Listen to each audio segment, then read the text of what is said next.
Hasan tog'a ona haqida chiroyli qilib aytib bering deyishdi.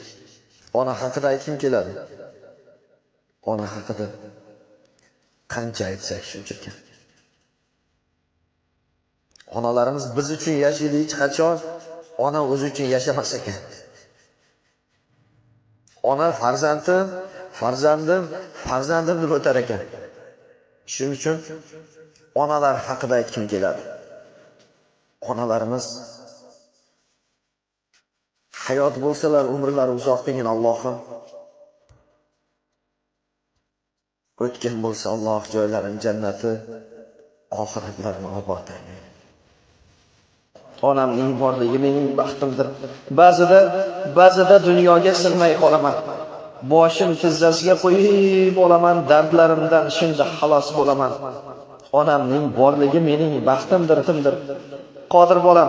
Qodir bolam deya erkalab aytar, tabassum qilsa gar armonim ketar. Yonimda sog' omon yurgani yetar. Onamning borligi mening baxtimdir. Ba'zida dunyoga sig'may qolaman. Boshim tizzasiga qo'yib olaman, dardlarimdan shunda xalos bo'laman. Onamning borligi men uchun baxtdir. Men uchun duoda qo'llari har kun. Kech qolsam yo'llar kutadi uxlamay har kun. Baralla baqirib